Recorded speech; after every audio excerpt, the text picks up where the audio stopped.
He's in. You know what that means? Our senior NBA insider, Sham Charania, is here alongside Christina Alexander. I'm Brian Custer. Listen, we're 4 days in. Shams has got the sale because news is always breaking. We know that the Lakers have finally got the center. They went and got DeAndre Ayton. What can you tell us? What does that mean for them going forward, considering Rich Paul has already come out and says LeBron wants to play for a championship caliber team this season? It means it's a step in the direction of trying to build that championship quality team again. Rob Pelinka, the team's president and general manager, he's been saying since the end of last season that we need a center, we need a lob threat, we need an anchor for Luka Doncic, and now they get the #1 pick from the 2018 draft, the same draft Luka Doncic was in. So now they have the #1 and the #3 pick in that draft. So you get DeAndre Ayton. It's just the start, though. They get Jake LaRavia as a wing free agent. They're still working to shore up their front court depth. I'm told they're in talks with multiple free agents on bringing a center to Los Angeles as well to back up DeAndre Ayton. So we'll see between now, the next several days, look for them to potentially lock in another center. All right, speaking of different talks, let's bring in Anscape senior writer David Dennis Jr. to this conversation. David, how much does DeAndre Ayton move the needle here for LA in your eyes? Okay, let's start with the positive here. Yes, he is a center. Yes, he's better than Jackson Hayes. Yes, he may get you 10 and 10 a game, and he's a lob threat for Luka. If you're a Lakers fan, stop listening to me after that, because I don't have much more good to say about what DeAndre Ayton is going to do in terms of raising the level of this Lakers team. This does not make them a contender, of course. This does not make them really that much better, because we have so many questions about DeAndre Ayton, especially when it comes to looking at what he left behind in these two teams. There's been a lot of questions with Portland and Phoenix about his desire, about his maturity, about how he is in the locker room. And you're coming to a Lakers team where they're trying to win now. LeBron wants a championship right now. Luka is trying to figure out if he's going to stay with this team. This team is in flux a little bit, and add in the fact that JJ Redick has a short leash on players if they don't show that toughness and tenacity that he's looking for. I'm not sure if this moves the needle in the right way, and we may be looking at towards the end of the season, this moves the needle in the wrong way for the Lakers. All right, we'll have to see how that pans out. Sean, back to you, because there are a number of free agents still looking for homes. I mean, Chris Paul, Al Horford. Let's start with Chris Paul. What are you hearing? Chris Paul has levels of interest from the Clippers. By the time this pod comes out, it'll have been done. Maybe it won't be done, but we all know that this is true, that they are in serious discussions. Mm-hmm. And so on the heels of Dame Lillard getting bought out, getting basically waived and stretched on $113 million, Bradley Beal is probably going to get bought. It probably is not going to be that high, because I think Beal is intending, or at least discussing. Well, here's the thing. It can't be that high. So there's a quirk in the rules. We talked about this with the Dame Lillard waive and stretch, where a team cannot have more than 15% of the salary cap in dead money at any time. So in the past few years, the Suns have at different points waived and stretched E.J. Liddell, former Ohio State star, and Nasir Little. And those two guys this year are going to be on the books, according to Bobby Marks, for about $3.8 million. So a maximum amount that you can have on your books is somewhere around $23 million this year in dead money.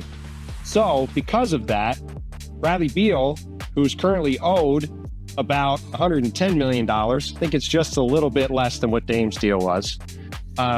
He's got to give back at least 13 or 14 million or so to allow it to be a legal buyout. So the Suns are going to end up with basically the same dead cap hit that the Bucks are going to have on their books, but because of this Nasir Little signing that this wave and stretch in the past, they have to get Brad to give back a little bit just so they can actually do it. And look, typically a buyout is a guy gives back the money he's getting on his next deal. You know, I don't know. Is there a situation now where Beal can get $14 million? Is there a team that has the full non-taxpayer mid-level? I don't see one that would. There's a few teams that would make sense for him. I mean, I don't know how far in a realm go it. Yeah, I'm not looking for aggregation. I want to go into the realm of speculation. Okay, my point is there's a couple of places he could go. Well, my point is this. This is real quick. a unique He doesn't have to get the. Okay. He doesn't have to get if he's let's just say for the sake of the discussion, he's leaving $14 million on the table and he wants to be whole. Because, for example, Deandre Ayton didn't quite get whole. He was a couple of million short of being whole, but he went from being a possible third stringer in Portland to starter in LA. Yeah. If Beal's looking to be whole, he just needs to make $14 million over 2 years. He doesn't have to make it all back this year. So but he's going to get bought out, very likely. They're haggling about money. You know, I mean, I remember when I went, was around the Suns for a little bit to write the story on the not so pleasant state of the Suns, and you know, this was when Beal had heard his name in trade rumors for months, despite the fact he had a no trade clause. And I talked to him about it. He was honest about it. And by the way, he'd also been, in his eyes, demoted to a 6-man role for a while there. And, you know, he said he felt disrespected. But, you know, he mentioned, like, hey, there wasn't anything that made sense before the trade deadline. He didn't want to, just like KD, he didn't want to uproot his family or you know, his personal life. In Beal's case, his family, young kids, wife, in the middle of the season. But he pointed out, like, you know, summer, there's a lot more options on the table. There's a lot more possibilities. I don't think Bradley Beal is in any way, shape, or form opposed to getting his walking papers from Phoenix. I think he just wants as much of the money as possible to go along with him. Yeah.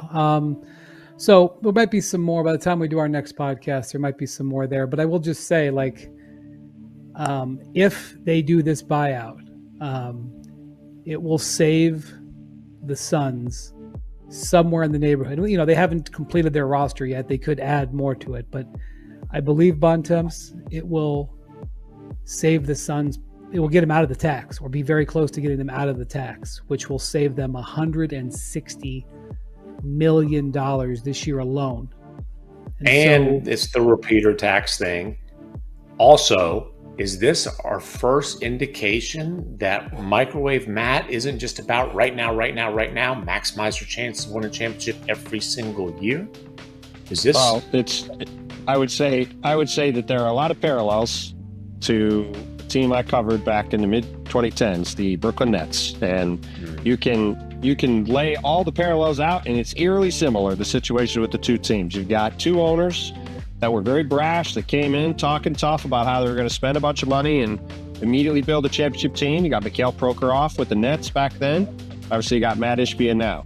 You have teams that wind up having disgruntled stars. They ended up buying out and just waving and stretching. You had Darren Williams back then. You have Bradley Beal now. You have two franchises that traded all their draft picks, went all in to try to win a title.